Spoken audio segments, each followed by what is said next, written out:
What's up, guys? Gunslinger Training here with Jay from Grizzly Legs, and today we're going to be going over a battle belt and the setup and kind of why you need a battle belt. It's the best battle belt for you, and that's such. So we're going to start off with why should I have a battle belt? Well, you need a battle belt because if you ever need to take off your chest plate, your plate carrier, and you need to run kind of more slick, then you need to be able to have something on you to retain mags, to retain med kit, all those things that you would actually need. So Jay, why do you keep stuff on your battle belt? So my belt is for three main things. I like to keep my pistol there. It's better than having it mounted directly to your body-worn belt. I keep my spare ammunition for emergency reloads or your immediate reloads for pistol and rifle. And then I also like to have my medical kit on there as well. I don't like running too much on my flak or my plate carrier. It just kind of weighs it down. And so those are the three main purposes that I have stuff on my belt. Right on. All right, so what should I have on my battle belt? We already kind of covered some of that. You need med kit. You should probably have your pistol on there. You should probably have some extra pistol and rifle mags. A dump pouch is normally a pretty good thing to have on there, whether that be an actual dump pouch or some sort of administrative pouch. Jay, you got anything to add to that? Yeah, we can kind of dive into what we've got on ours here. We'll start from my right side and then work around. So I've got UBL mid-ride made by Safariland. I really like it because I'm a short guy. I've got short arms. I don't want to have to reach super far or reach super high to get my pistol. And then I have a T-Rex Arms Ragnarok here. It's passive retention. I really like that. Lets me get a little quicker draw. And then moving along, in the future, I'm going to have my T-Rex Arms medical kit there. Their Med 1 pouch, I think it's called. Yep. That's on order. And so if you want to push that along a little faster, Lucas, I'd really appreciate that. So I'll go right there, kind of leave my back kind of filled so that I have a little support. But what I like about that one is that it's not super bulky and I can sit for long periods of time. So I like running a dump pouch. It's not just for retaining your mags on administrative reloads.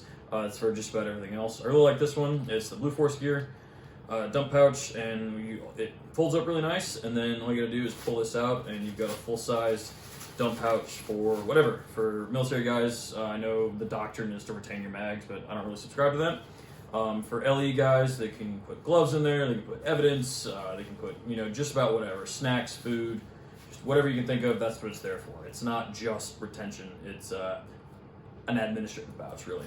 Then, keep moving, I've got two rifle carriers here. They're the S-Tac Kiwis. I really like them. It's a good combination between speed and retention. They work really well with the steel mags. With the P-mags, you might have to alter them a little bit because they do kind of get snagged. Same thing. I go with 3 pistol on my belt. I like that. So 2 S-Tac Kiwis here, and then I have a T-Rex Arms Mars carrier that lets me get a pretty straight down where my hand will go naturally for the draw. And so I really like that. So that's what I've got on my belt right now. And then later I'll have another pouch for like a flashlight or probably like a Gerber. What about you? Yeah. So the next question was, what do I use on my belt and why? So I have the Ronin Senshi, and the only difference between the Senshi and the Shuto is that I have a D-ring on mine, whereas Jay does not. Which, if you know what a D-ring's for, you know what a D-ring's for. If you don't spend the extra money to get it. You don't need it. So here in front, I have my Safariland 6354. It's on a Safariland UBL, correct? Yeah. UBL low ride, and I got really long arms, so that low ride really helps me get that solid draw. Then I just have a cheap little almost taco for my Leatherman Mutt, and then moving around here, I have my T-Rex Arms Med 1 med pouch. I absolutely love this. I work a lot in vehicles, so being able to have a smaller dump pouch on me allows me to sit in the vehicle comfortably for long periods of time. Then like I said, I kind of run a little bit lighter on my belt, so I only have 1 rifle and 1 pistol, just because if I ever do need to take off my kit, go do some recon work, I can, and I don't have a whole bunch of stuff weighing me down. Absolutely. So that's what I run on mine. The next question, though, is what belt is the best option for civilian, military, law enforcement? So me and Jay kind of discussed this, and we have 3 belts here with us right now. His is the Shuto, the Senshi, and then we also have a T-Rex Arms Orion, and we'll talk about that just before the video ends. But honestly, the best belt in our opinion is not any of those 3 belts. It is actually the Blue Force Alpha. Blue Alpha. Blue Alpha, the Blue Alpha belt. And that is because it is a hook and loop system. It's incredibly reliable, and it costs a fraction of what we pay for ours. I mean, even Jay, the smoking deal that you got on your stuff, it still costs a fraction of that. Significantly less than that. I think that belt runs about $135 if you get it without the D-ring. And again, if you know what the D-ring's for, then get it if you need it. Yeah. But if you don't need it, just don't spend the money on it just to be the most tactical dude out there. Like, it's just not worth it. But yeah, $135. We did some training with Kawa from 2 Alpha to Quit a couple months ago, and he's a high-speed, low-drag cat from a Tier 1 unit, and he was wearing one of the Blue Alphas, so I will take his word for it that they are incredibly good. So moving on from that, about, you know, what's the best option, that kind of depends on you.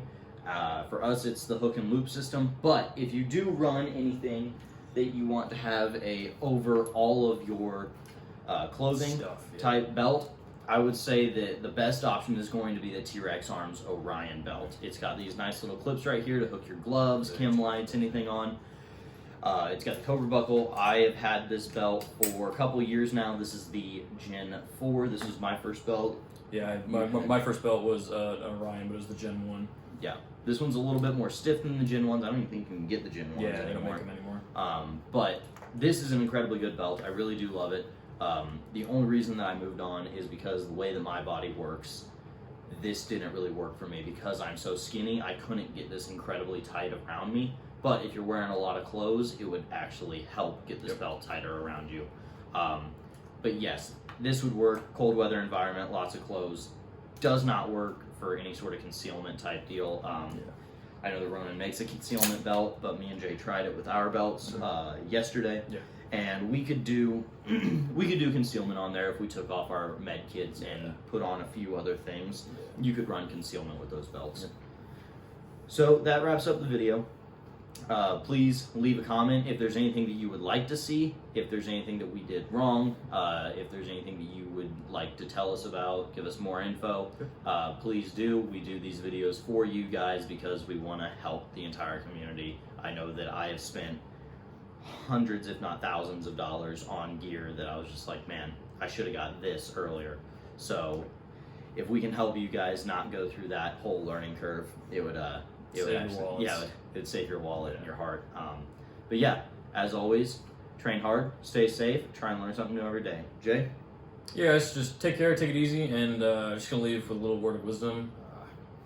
Just don't suck. Like, one day the day's gonna come that either you gotta look super cool on the range in front of some cute gun bunny, or like the day comes that you have to exercise your Second Amendment right and take out some tyrant, and you don't want to be the guy who can't do that. So all this gear that we talk about is great. It helps you. It's supplemental to what you can do. So without training and without caring about what you do and how you do it, it's worthless. So don't suck. Be the best as you can be. Always train. Thanks, guys.